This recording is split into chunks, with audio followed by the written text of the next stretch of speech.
In a match like this, there's no point system. It's normally win or lose. This match is scheduled for 3 rounds of 10 minutes each. The man with the glasses and the white shirt is Grandmaster Gracie.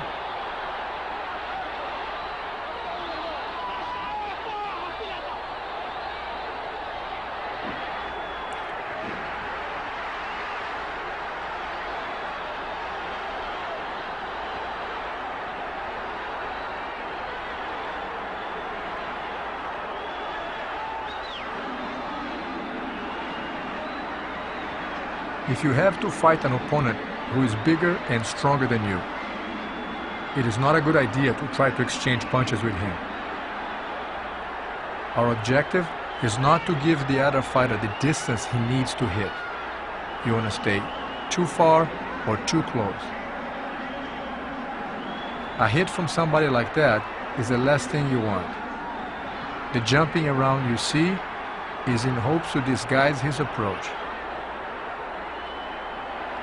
Due to the big weight difference, it might be difficult to flip the opponent. One has to wait for the right moment.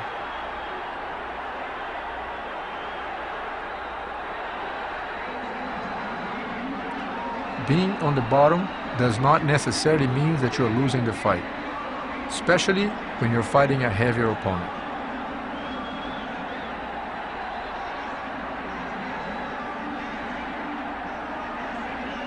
You may have to wait for a while for the right opportunity to turn things around. Jiu-Jitsu techniques will give you the elements to wait for that opportunity.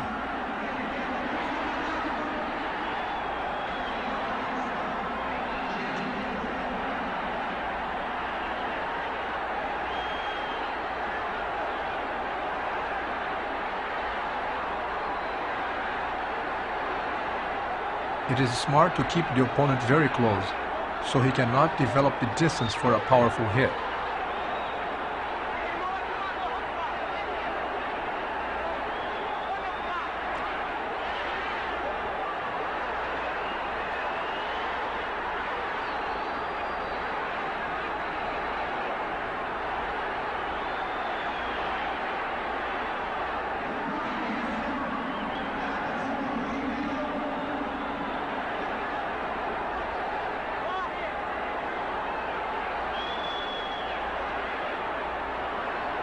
Strikes to the kidneys can be very effective on the long run.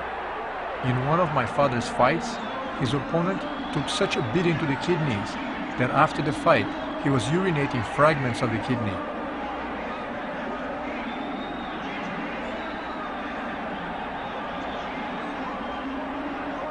Remember that in reality, it is much more difficult than you realize to use fancy kicks and those supposedly deadly punches, especially when you're dealing with someone as strong as this man. There's a good chance they might not work.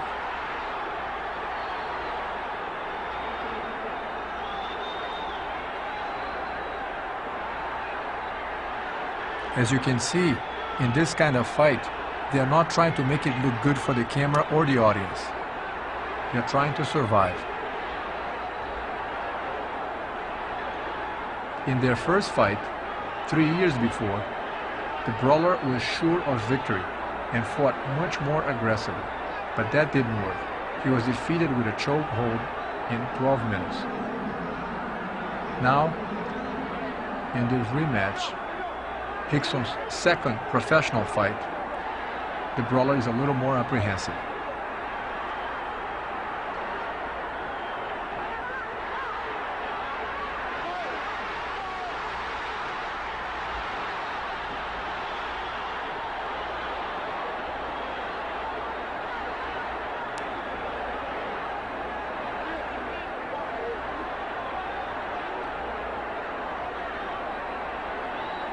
The difference between the Jiu-Jitsu taught at the Gracie Academy and all the other martial arts styles, including other styles of Jiu-Jitsu, is that the evolutionary process of our teaching methods is the result of extensive research by Grandmaster Gracie.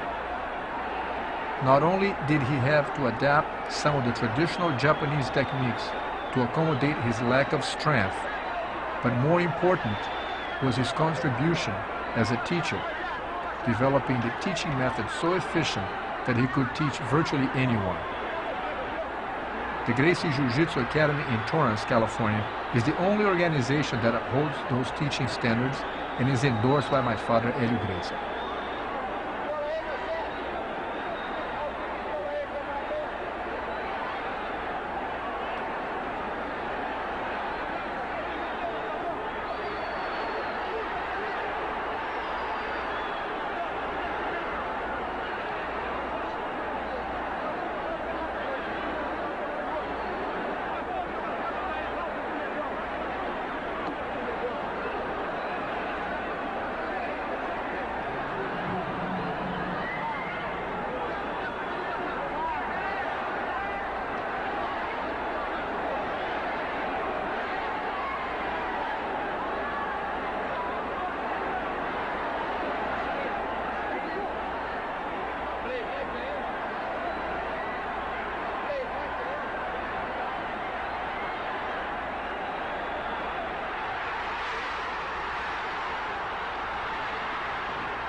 The referee will stop the fight and drag both contenders to the middle of the mat.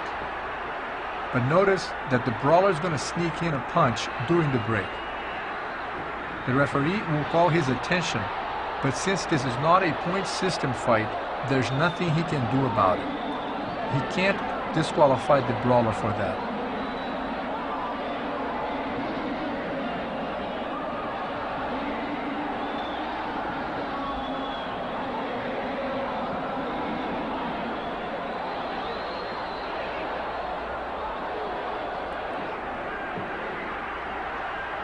Everyone who looks at martial arts as a means of self-defense is really looking for the effectiveness that can be found at the Gracie Jiu-Jitsu Academy.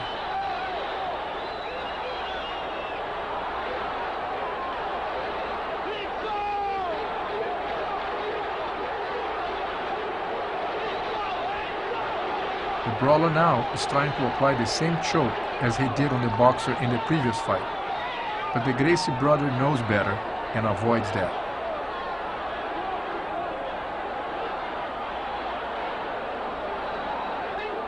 Once again, the brawler goes for the choke hold.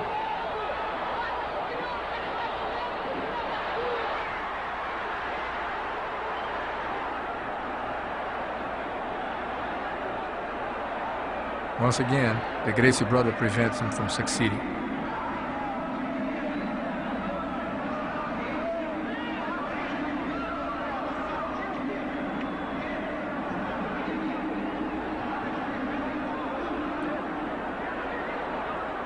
Believe it or not, the safest thing to do when fighting somebody like this is to stay as close as possible so he doesn't have the distance to hit you with the effectiveness that he would like to.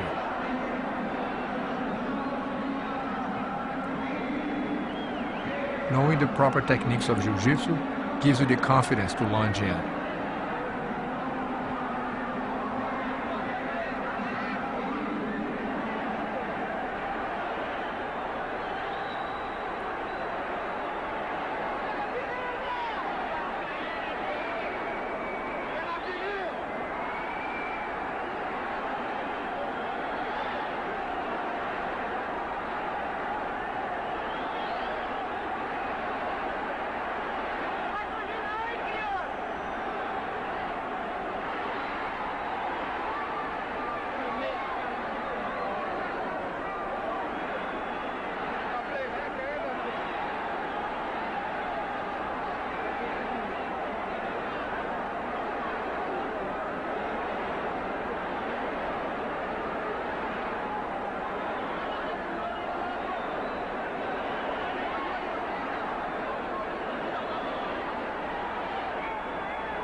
Keep in mind that Jiu-Jitsu was developed so that the little man can fight the big man. Sometimes when you have a strong opponent like this, simply holding on, it forces you into waiting for the right opportunity so that you can make your move.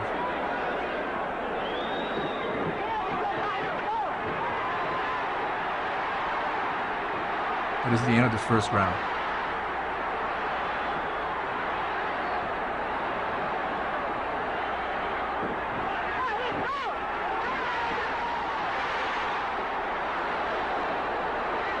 They go back to the action.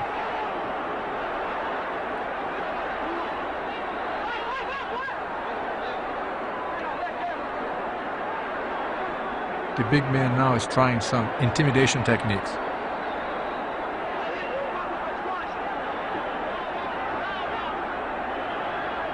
The Gracie brother did not hear the bell ring, and he checks with the referee to see if the round has begun. The big man is tired, and he wouldn't mind waiting a little longer. The Gracie brothers knows that and is going to start pressing the buttons and push the fight to his pace.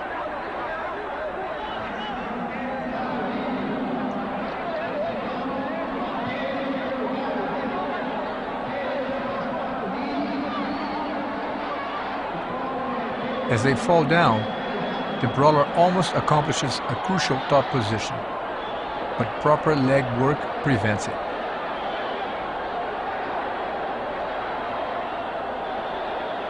In a fight of this magnitude, there's much more happening than one realizes. Every little movement, no matter how insignificant it might seem, has a place in the overall result. Just like in a chess game, the way you move a little pawn may decide the result of the whole game.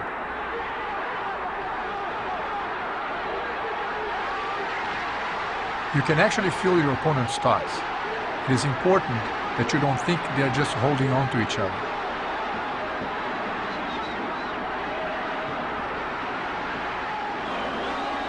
The Jiu-Jitsu man knows that his opponent is tired and is preparing to make his move.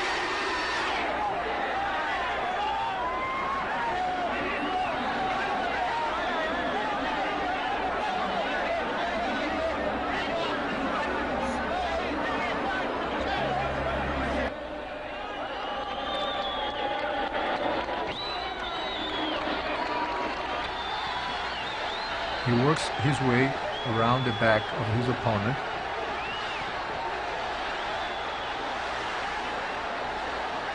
and gradually climbs on his back. And just like those anacondas from the north of Brazil, by the delta of the Amazon, he'll wrap himself around his prey. The end is near. In his last attempt to escape, the desperate man rolls around.